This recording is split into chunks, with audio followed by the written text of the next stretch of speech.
Hey guys, welcome to another Form Titan 101 video on push basics. In this video, I'm going to show you what does push actually mean. And it means Form Titan uses a push functionality to create data directly in your Salesforce org. And this is what this functionality does. So if you want to create any type of data, or you want to update it, or you want to delete it, use a push functionality. And next, we're going to figure out where to access the push. And it's normally under Form, Salesforce integration, and then push, and I will demonstrate that for you shortly. And then on the final one, we're going to talk about how to select an object to push the data into, purpose of comment in a push, and how to use push and custom button / action. Okay, well, let's get started. Let me bring out my form, and I've got this here. So I've got my form here, and I'm going to look at my push. So we're going to Form, Settings, drop down, expand the Salesforce integration drop down, and there we have it. There's a push available. So let's push some data into Salesforce. We are going to get a full name. Let's get email.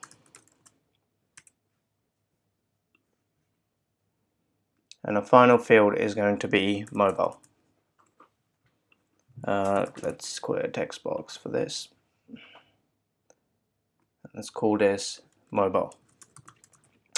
Okay, once you've got your fields established, what we're going to do is we're going to go into push, and let me delete this, click add object. At this point, this is where we select which object we want to push the data into. I'm going to select contact. We support custom and standard objects in Salesforce, so it doesn't really matter. Why do we use comment? Comment is really handy in case you set up multiple pushes in your form. I'll give you an example. Let me just set one here. Push to create a contact. Let's click apply. So I've just created this push here with a comment, push to create a contact. What if I have multiple? I've just put 5 here.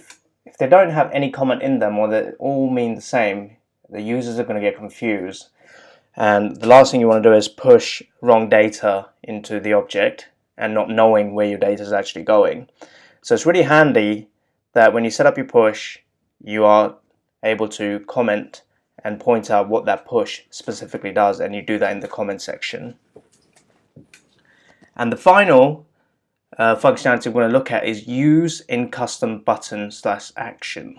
Okay, first of all, what we're going to do is tick this, and what this means is we are able to use this in a button / action.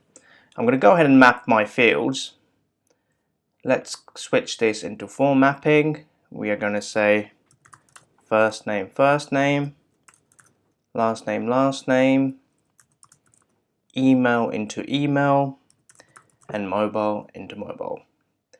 Click apply and finish.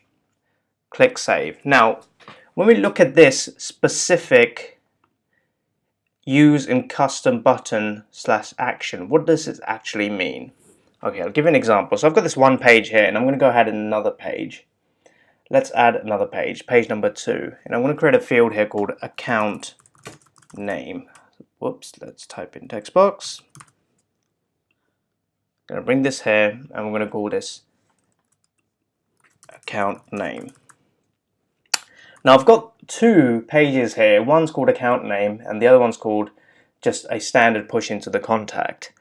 However, one thing to note here, what if the user just wants to fill out this specific page and not the next one? They might want to do it later, or they don't have time to do right now. This is where our custom action comes in. So what we're going to do is we're going to click button.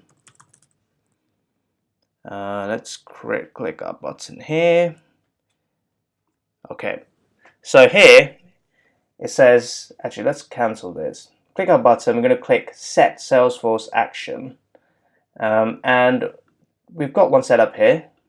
As you can see, remember we ticked the custom users and custom action / button, and now it's appeared here. We'll click add, click apply. And now what this will do is upon submit, it will only submit an information on this page. It will not worry about the information on the next page. So let's go ahead and test our push. Go into preview, let's go Joe, blogs, joe@ft.com. Let's give him a random mobile number and click submit. Okay, now let's have a look in our integration log. An integration log is where it tells us what happens with that push, and it says a success. We click and let's go ahead and check, and there you have it. We've got Joe Blogs, Joe Form Types, and mobile in there, and that's what a push integration does, and that's what we spoke about in this specific demo here. The power of how to get the push, where do we select all the objects, the power of comment, and how we use this in our custom buttons, that's action, just to make sure that we're only submitting the data that we want to. Thank you for watching.